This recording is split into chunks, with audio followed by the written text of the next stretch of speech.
Hey, what's up, everybody? Welcome back to News Dose. And what have I told you? What have I told you that the upcoming Xbox showcase is already a big W? Well, it absolutely is, because apparently Sega, they were so excited that they themselves prematurely announced two major day one Xbox Game Pass titles. And let me tell you, things are changing for Xbox. Just 2 years ago, there were some major questions regarding this franchise. Not to us, because we've been talking about this for a couple years now. That's why you all subscribe. But here we are. And what a time to be an Xbox fan, especially if you're an Xbox Game Pass subscriber, the service that just never stops giving. Also, it sounds like Nintendo is about ready to strike a deal that has fans, including myself, a little more than just excited. As always, though, guys, do hit those buttons below, like, subscribe, and ring that bell. The gaming world right now is busy after all, and you're not going to want to miss a thing. In fact, that's actually our very first topic of the day, because Capcom Showcase is set for June 12th. This is something that they announced earlier in the week, but at the time they were kind of vague about what would actually be there. They just simply said that it was going to be roughly 36 minutes long. Well, since then, they've now teased 3 different games, including, check this out, Ghost Trick, Phantom Detective, Exoprimal, and most importantly, Dragon's Dogma 2. Yes, you Dragon's Dogma fans out there are absolutely going to want to tune into this showcase. Hopefully we'll see a lot of gameplay, crossing my fingers for that. Maybe even a release window. That would be pretty big news there. But this game legitimately does have the potential of blowing fans away as being that next big RPG. I mean, I keep saying it, but I really do believe in Capcom right now. And for as good as the first game was, it was unfortunately overlooked. Honestly, the first Dragon's Dogma very well might be one of the most underappreciated, overlooked RPGs in recent memory. But that's where the sequel comes in. This is not the same Capcom that we saw 10 years ago. They've really improved a lot since then. They just keep releasing hit title after hit game, and I fully expect that to continue on with Dragon's Dogma 2. Now, hopefully, that contains a good marketing campaign this time around, and who knows, if it actually succeeds, Dragon's Dogma could maybe end up being Capcom's next big IP. Now, as for these other 2 games, though, Ghost Trick is a game that I actually have pre-ordered myself. Releases later this month on June 30th, so do keep that in mind. But it's actually a Nintendo DS remake that was highly praised for its time, but, since it released so late in the generation, it probably should have came out for the 3DS instead. Mistakes were made, but because it didn't release on the 3DS, it was another game that got overlooked. So this will basically be a brand new game for a lot of people, and one that I think fans should keep an eye on. Lastly, though, Exoprimal. It's also set to release soon, July 14th, in fact, which also includes a day one Xbox Game Pass launch. You just had to love it. Game Pass fans, you all are absolutely spoiled. Well, we'll get more into that here in just a second.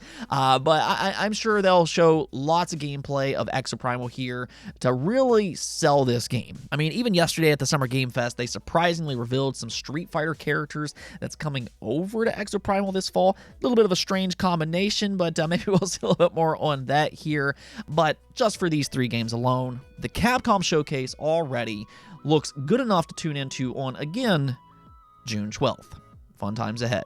Now, speaking of Game Pass, though, you all are just living the dream right now, and a part of that is none other than Liza P., the Pinocchio adaptation inspired by Bloodborne. What a fascinating combination, right? But we talked about this game yesterday because its release date is now set for September 19th. You can go ahead and mark your calendars for that one as well. This game does look good after all. Blew fans away last year at Gamescom.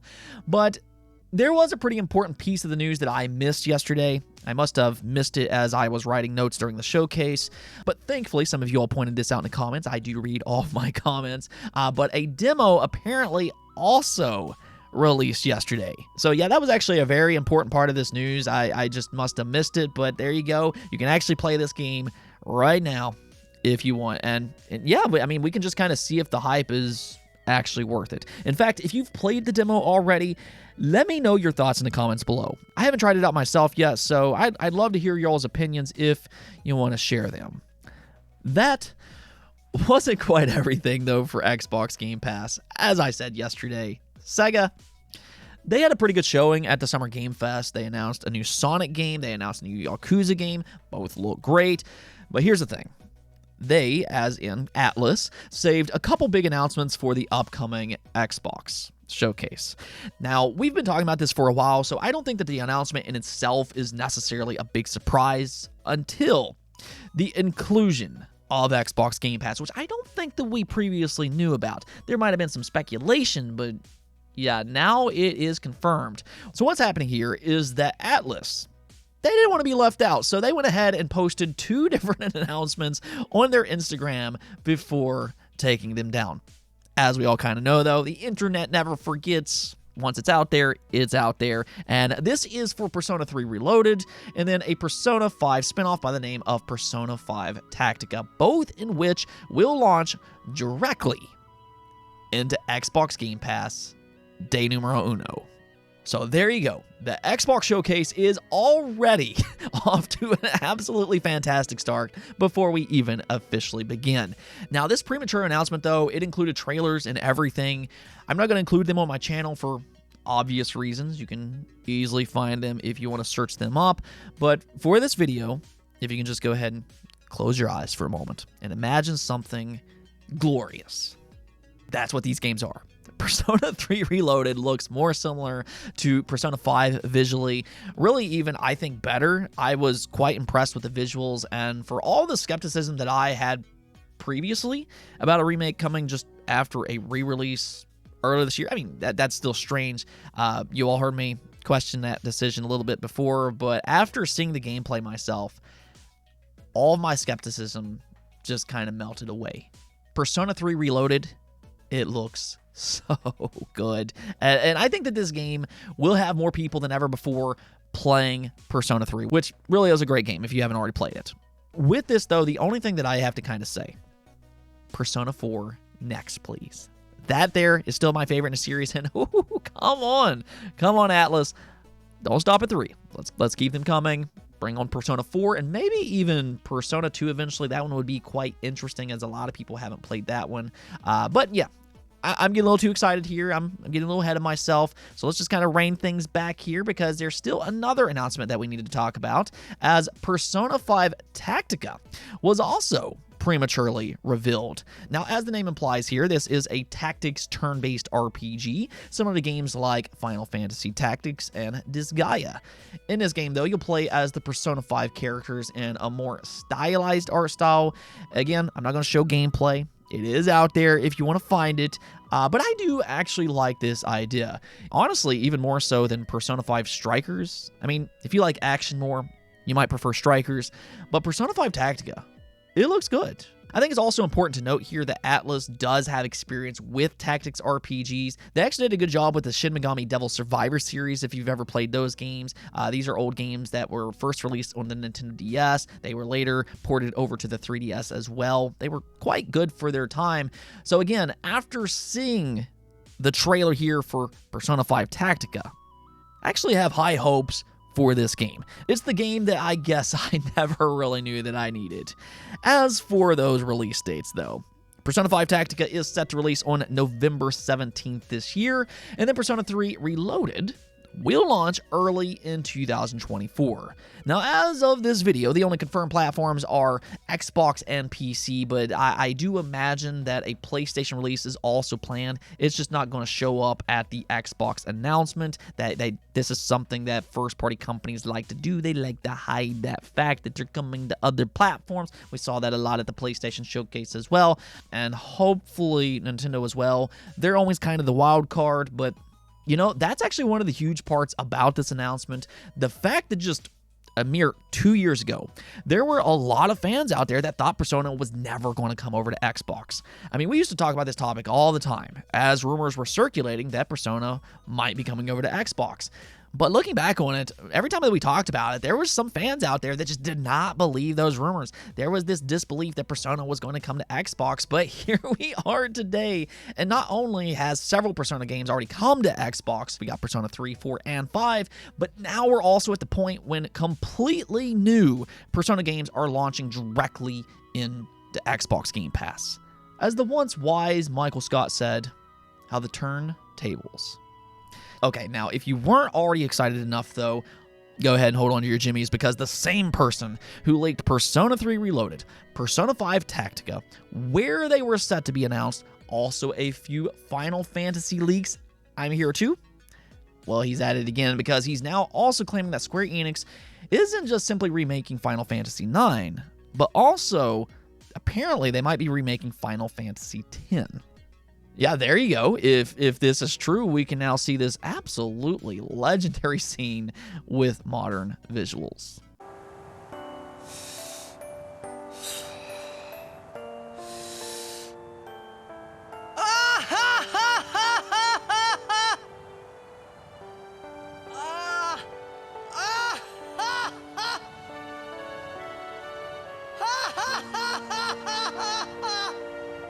You probably shouldn't laugh anymore. For real though, I mean, this is just a rumor for the time being, and it's always important to keep in mind with any rumor, do take them with a grain of salt.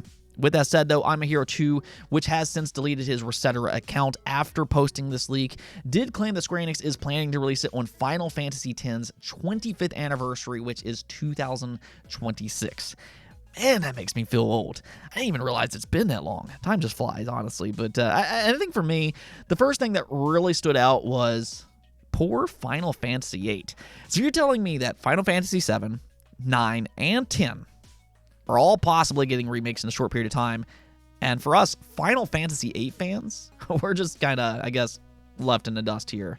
I mean, I understand that 8 is one of the more polarizing entries, I get that, but it is still very popular, and I think that if they were to remake it and, I don't know, make Squall a little bit more likable, that was always kind of the issue with this game, it could really be a beautiful game. I mean, I thought it was already beautiful as is, but they could make it even better, I think. If anything, though, it's an opportunity to fix some fans' gripes is what I'm trying to say here. Truthfully, for me, Final Fantasy VIII is actually one of my own personal favorites because I do love the relationships that evolve throughout that game. But nonetheless, Final Fantasy X, it is a fan favorite as well, and it apparently could be making a big return if, again, if, that is the big if there, but if this leak is true.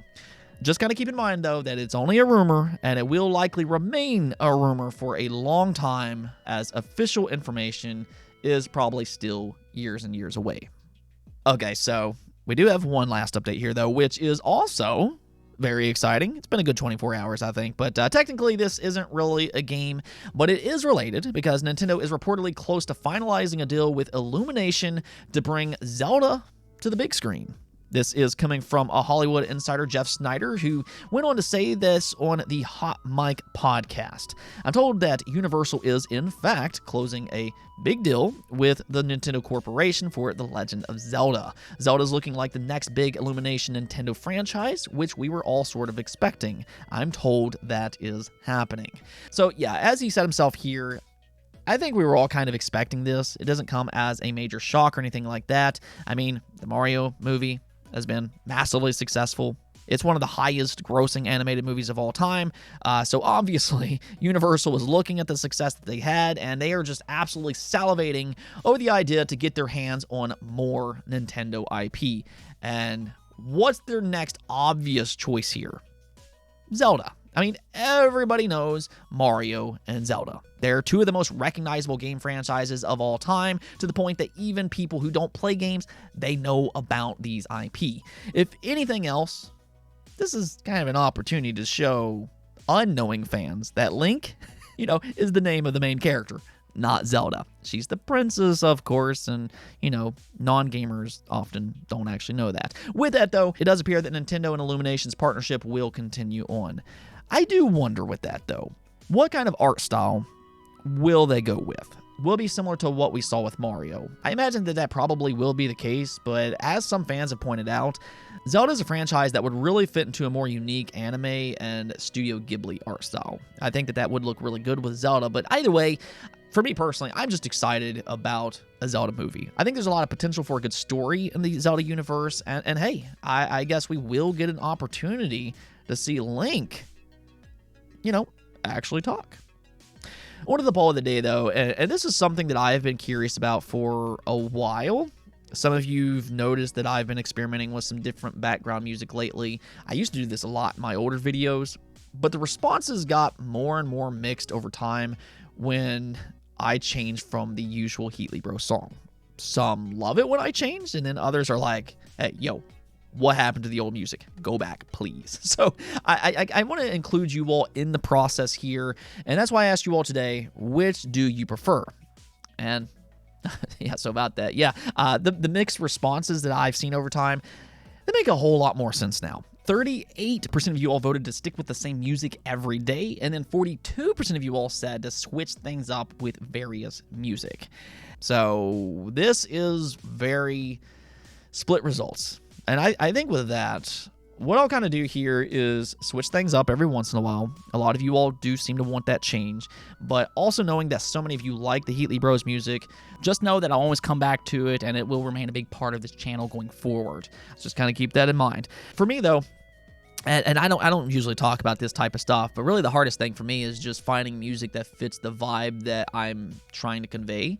So for those that do want change every once in a while, it seems like a lot of you do, what you can do is send me some royalty-free background music that you think might fit my videos. I'm always up to suggestions if you're interested in that, so I will give them a listen if you want to send anything my way. However, though, and this is the most important part, thank you all for participating in the poll here. I'm always trying to improve my videos, and this is one of those decisions that's been kind of nagging at me for a while. I've been very back and forth on this behind the scenes, so yes, thank you all for giving me your input here. Anyways, though, that's it for this episode, but if you liked the video, don't forget to hit the bell notification and subscribe button for more content just like this. Also, if you'd like to support the channel through Patreon, thank you for making this content possible. Peace out.